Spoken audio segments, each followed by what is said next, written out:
dans un paysage protestant qui s'est considérablement transformé en un siècle, la FPF a connu elle-même d'importantes mutations. Et donc je vous propose de redécouvrir les grandes étapes de l'essor des évangéliques et de leur engagement ou non au sein de la FPF. En fait, ce sont des évangéliques qui sont à l'origine de la création de la FPF en 1905. L'inspiration vient des églises évangéliques libres. Et d'ailleurs, le premier président de la FPF est issu des églises évangéliques libres. Il s'agit d'un laïc, Édouard Gruner, qui était par ailleurs ingénieur. Et les premiers secrétaires de la fédération protestante sont également issus du monde évangélique, qu'ils soient issus des églises libres ou des églises méthodistes. Donc on a vraiment une présence et une impulsion très forte des évangéliques dès le début. Et c'est en particulier au cours des années 1930, au moment de la réunification des églises réformées, de la constitution de la nouvelle Église réformée de France, que le paysage protestant va se modifier.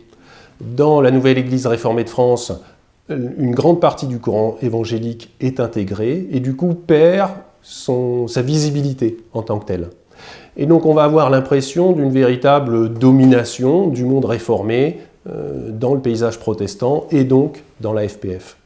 Et celui qui symbolise le mieux cela, c'est le pasteur Marc Beugner, qui va présider la FPF pendant plus de 30 ans, de 1929 à 1961. On le surnomme d'ailleurs le pape des protestants, et il est en même temps président de l'Église réformée de France.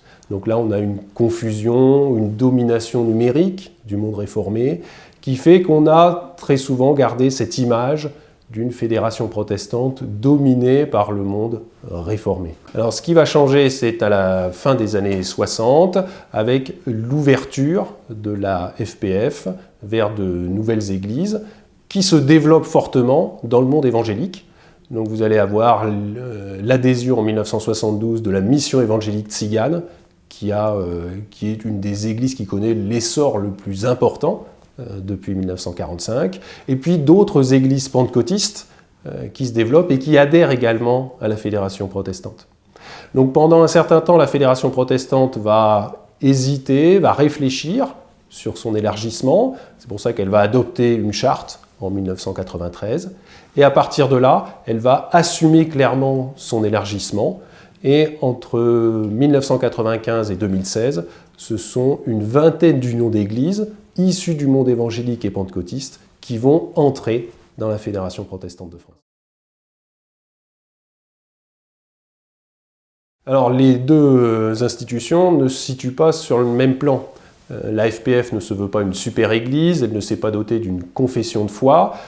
Son objectif, c'est de manifester une unité du protestantisme, et en particulier une meilleure visibilité vis-à-vis des pouvoirs publics. Ça, c'est l'un de ses objectifs depuis sa fondation, puisqu'elle a vraiment été créée en vis-à-vis des pouvoirs publics en 1905, au moment de la séparation des églises et de l'État, c'est-à-dire au moment où les protestants ont besoin d'avoir une plus grande visibilité et d'incarner finalement un interlocuteur unique face à l'État. Alors que le CNEF, le Conseil national des évangéliques de France, se constitue sur une confession de foi, donc sur une ligne clairement évangélique, et donc c'est une structuration qui n'est pas forcément en concurrence. On le voit par l'appartenance des unions d'églises. Certaines unions d'églises ont la double appartenance à la FPF et au CNEF. Et certaines églises évangéliques ont même choisi de n'appartenir qu'à la FPF.